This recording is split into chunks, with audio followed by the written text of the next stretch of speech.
How's it going, guys? Today we're going to be tightening up my Escort's steering a little bit. I've got some tie rods that are just getting a little too loose for safety.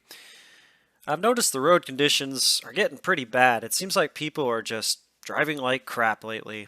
You either get the people that are doing 20 and 30 over, they're right on your bumper, and they're ready to run you off the road. It's another one of them Washington highway madness parties. You're already doing 5 or 10 over yourself, but, you know, not fast enough for Mr. Speed Racer. Or you get the other people, the ones that are going super slow, 5 to 10 under, and they don't want you to pass either. They ride the center line, they try to block your vision, they do everything they can to keep you from passing. I'm way down. Look at how he jerks all over the road. Like, here I am, nice and smooth. Oh, over the shoulder. For the white line. This guy sucks. This guy in back of me is right on my bumper, as if I can go any faster. What did I find? Take the back way for a nice relaxing drive and I get stuck with this shit. And then they go to make a left turn and they make sure to hang in there extra long just so you have to stop.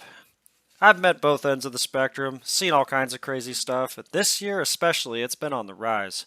So it's time to start tightening up some of my vehicles, make them a little more roadworthy because it's looking pretty Mad Max out there. Good morning to you guys. Good morning for me. I'm heading up to our north shop to do some work on my crappy suspension. We're going to go on and address my wheel shutter and some of the clunk in the suspension. I'm not going to be able to get it all because I don't have every single component, and I'm pretty sure that everything in this car needs to be changed out. Our ball joints, tie rods inner and outer, and some sway bar bushings I'm going to sub in here. Now they're not the super high quality Moog parts, but they'll do for now. It's just finally time to start putting a little bit of money into my old girl here, because she's done pretty good for me. And, you know, this car has done a lot for me, and we just can't expect, oh my goodness, the ugly. Ha! So ugly. The future. Maybe I should trade this piece of shit in for that. Not gonna happen. Glad we were rolling for it though. Yeah, you're on camera. The guy behind me started weaving around and doing stupid shit. Do something dumb. What's your problem, dude? Looks like it's gonna be a morning race. Anyway, so truth be told, that's one of the reasons we're enhancing the car, because people are getting stupid out on the road. That jackass behind me, he just turned off the road. I don't know what the hell his mission was. He was swerving all over the place. I cut the camera because he got within 6 inches of my bumper, and I wanted to have both hands on the wheel. I don't have a proper mount, so I went ahead and shut the camera off real quick. But he went and turned off the road and took a back way. It's funny, I know which way he took too, because I know all these roads. He's gonna try to get ahead of us up ahead, and that's fine. He wants to do it in a passive-aggressive way, let him. Because I've been having a lot of issues on this highway with people riding my ass, and it's ridiculous. I'll have somebody in front of me, and they'll be doing 5 over, and I'm doing 5 over, allegedly, right? Whatever. We're going about the speed limit, and we'll be going a little over maybe in some areas. We're just riding along, and these people will ride my ass. They'll get within 6 inches of my bumper. I mean, I don't know what that guy thought he had to win there. Like, you're gonna get that close to my car, what if I lock him up? Now what? You're on a motorcycle, wise ass. What's gonna happen to you? You're following too closely. 6 inches away from my car, you're a moron. The world's going Mad Max, I'm gonna go Mad Michael. I guess this is our war, everybody. This is it. Alright guys, like it or hate it, we're gonna have to work on the wagon. We gotta tighten up this front end. It is loose, bangy, inefficient. We got dragging brakes. We got all kinds of problems. That's what happens when you run over a log and you don't fix things right. We got a little bit of brake drag, I think. You can hear him dragging just a little bit. It's not too bad, but it's definitely there, so I'm going to try to address that too today. Being introduced to my wagon, consider this an extra feature for y'all. You may notice how bent some of these component bars are, some of these stabilizer bars, or rather frame supports. My transaxle there, you can see the bar that, or the frame member that holds it is totally bent downward. You may also notice this front structure bar here, totally bent. And the jack is actually holding it straighter than where it typically rides. So we're kind of using the car's weight right now as a means to straighten things out. Anyway, all of this damage was from a tree this car ran over about 20,000 miles ago now. I've been driving it around with that crap, all damaged like this, for a while. So it just goes to show you that Ford Escorts are actually pretty well built cars.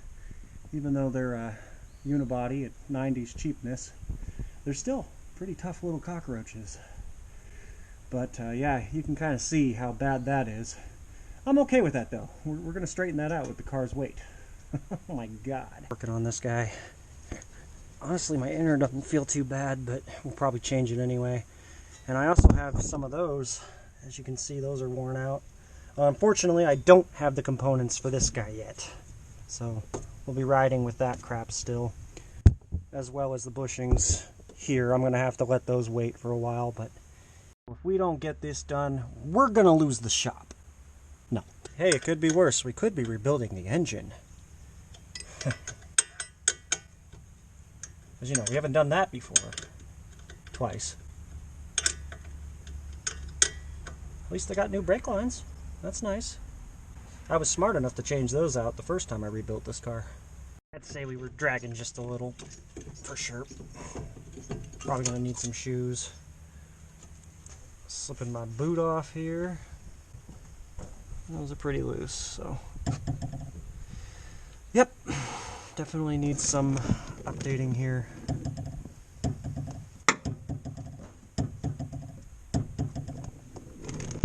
Old O'Reilly's and their expensive rental, but I'll get it all back at the end.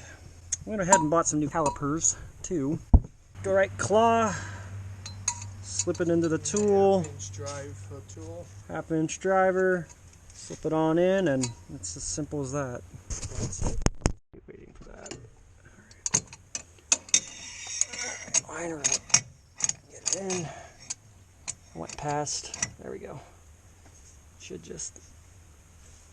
Damn. That sucker is tight. You going? Yeah. Breaker bar?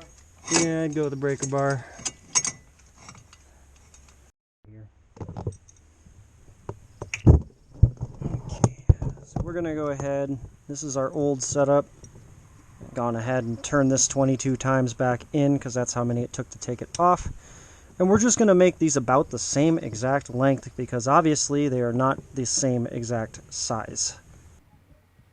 So this is what originally comes with the car for your sway bar bushing, and mine are totally worn out. So the kit I bought came with these, and the thing is, they weren't exactly what the factory had in place. They give you a more generic option, which is a bolt, a sleeve, a bunch of washers, and some rubber. They basically expect you to assemble them piece by piece. And because the bolt is a little bit longer and the diameter is wider and such, it does fit, but you have to overflex your sway bar to get it in there with a couple of prying tools.